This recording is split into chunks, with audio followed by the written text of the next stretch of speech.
வணக்கம் ஃப்ரெண்ட்ஸ், இந்த வீடியோவில் நம்ம என்ன செய்தி பார்க்க போகிறோம்னா, திருவண்ணாமலை மாவட்டம் இடுக்கு பிள்ளையார் கோவில் கூடல் பர்மன் கொண்டவர்கள் செல்ல தடை, கோவில் நிர்வாகம் அறிவிப்பு. வாங்க என்ன தகவல் என்ன செய்தின்னு இந்த வீடியோவில் பார்க்கலாம். முதன்முறையாக நம்ம சேனலை பார்க்குறீங்கன்னா சப்ஸ்கிரைப் பண்ணாதவங்களாம் சப்ஸ்கிரைப் பண்ணிக்கோங்க. பெல் பட்டன் சிம்பிள் அமைக்கி நம்ம சேனலோட நோட்டிஃபிகேஷனை எனபிள் பண்ணிக்கோங்க.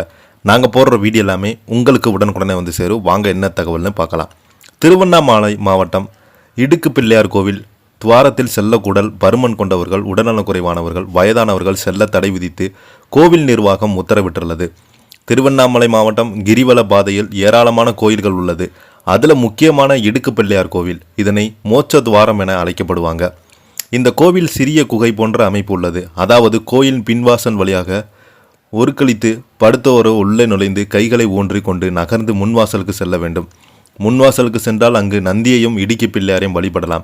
இந்த நிலையில் நேற்று முன்தினம் ஆந்திர மாநிலம் கிழக்கு கோதாவரி மாவட்டம் ராஜமகேந்திராவைச் சேர்ந்த வெங்கடாசல மகன் தசாரி மணிக்குமார் 36 வயது தனது குடும்பத்துடன் கிரிவலம் சென்றிருக்கிறாரு.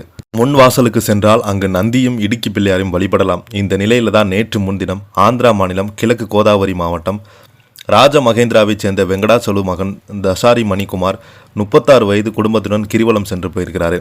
நள்ளிரவு சுமார் 1:40 மணிக்கு இடுக்கு பிள்ளையார் கோயிலுக்கு வந்தாங்க. அப்போது தசாரி குகை வடிவ இடுக்கு பிள்ளையார் கோயிலுக்கு நுழைந்தார். அவரது உடல் பருமனாக இருந்ததால் அவர் வெளியே வர முடியாமல் தவித்தாங்க. உடனே அங்கிருந்த உறவினர்கள் பொதுமக்களை அவரை வெளியே இழுக்க முயற்சாங்க. ஒரு கட்டத்தில் தசாரி மயக்கமடைந்தார். இதையடுத்து அவர் மீட்கப்பட்டு 108 ஆம்புலன்ஸ் திருவண்ணாமலை அரசு மருத்துவமனை, கல்லூரி மருத்துவமனைக்கு சிகிச்சைக்காக அனுப்பி வைத்திருக்கிறாங்க. மருத்துவர்கள் அவர் ஏற்கனவே இறந்து விட்டதாகவும் தெரிவித்தாங்க. இது குறித்து திருவண்ணாமலை போலீசார் வழக்கு பதிவு செய்து விசாரணை நடத்தி வராங்க. இந்த நிலையில் நேற்று ஆந்திர மாநிலத்தைச் சேர்ந்த பெண் ஒருவர் அந்த துவாரத்திற்கு நுழைந்து சிக்கி கொண்டிருக்கிறாங்க. பிறகு அவரை பக்தர்கள் வெளியே இழுத்து காப்பாற்றினாங்க. இதனால் அசம்பாவிதம் நடக்காமல் தடுக்கப்பட்டது.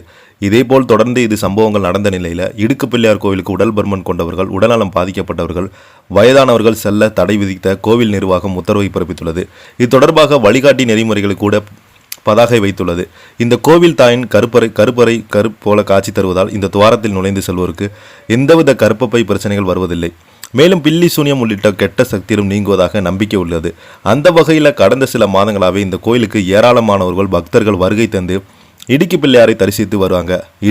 இடைக்காட்டு சித்தர் என்பவரால் இந்த இடுக்கி பிள்ளையார் கோயில் 3 உபயோக யத்திரங்களை புதைத்து வைத்ததாக ஐதீகம் உண்டு.